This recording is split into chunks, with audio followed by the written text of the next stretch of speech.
susurrar mientras os leo un cuento de un libro que tenía yo de pequeño. El libro se llama 1000 años de cuentos de animales y, como dice el título, todos los cuentos son de animales. El primer cuento que os voy a leer se llama El mirlo avaricioso. Vamos a empezar. En aquellos tiempos, el mirlo era blanco como un cielo de invierno. Cuando volaba, se le confundía con las nubes. Cuando andaba, se le confundía con la nieve. Así que, en el momento en que la urraca, esa redomada ladrona, se encaramó a las ramas del abeto, no vio al pájaro que estaba reposando en un árbol nevado. El mirlo pensó que la urraca andaba muy atareada picoteando la corteza, arañándola con sus patas. Urraca, ¿por qué martirizas a este pobre abeto? La urraca, que creía que estaba sola, casi se cae del susto. Entonces algo brilló en su pico. Ladronzuela, se burló el mirlo. Enséñame lo que queréis esconder bajo la corteza. Era un anillo de oro, fino y pulido, que brillaba delicadamente en la oscuridad. El mirlo revoloteó hasta la urraca. Me gustaría tener uno así, sirvo. ¿Dónde lo has encontrado? La urraca suspiró. Aquel condenado mirlo era de lo más curioso. Lejos, muy lejos, respondió. Hay que adentrarse en las entrañas de la tierra, amigo mío, allí donde vive el rey de los tesoros secretos. Llévame allí, dijo el mirlo, y siguió a la urraca a la montaña hasta un gran lago, ante la entrada de una caverna tan oscura como la noche. Aquí es, susurró la urraca. Escúchame bien. Primero atravesarás una sala toda de cobre, después una de plata.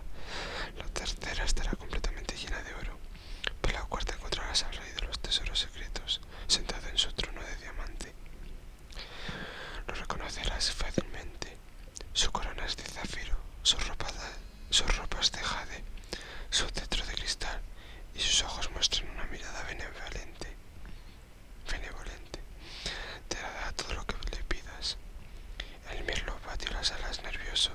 Adiós, amiga mía, me voy pitando. La urraca le gritó. Sobre todo, no toques nada sin el permiso del rey. Si no, te ocurrirá una gran desgracia. Sí, sí, respondió el mirlo, entrando en la grueta. No temas. Y todo sucedió como le había explicado la urraca. La primera sala lucía 1000 objetos de un hermoso color cobrizo. El mirlo se contentó con echar un vistazo lleno de codicia. La segunda habitación estaba repleta de maravillas de plata, las cuales brillaban tan fuerte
Es un cuento que publicó la revista Waco en 1989.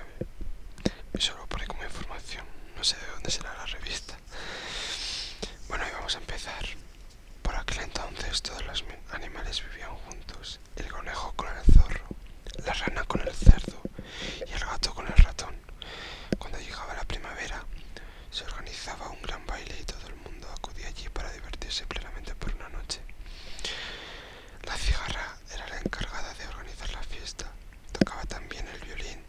Los participantes estaban muy contentos, pero sabían que la cigarra era imparable. Ni siquiera cuando le gritaban basta hacía caso y tocaba aún más rápido. Una noche la cigarra tocó más deprisa todavía. Los bailarines sin aliento fueron deteniéndose uno tras otro.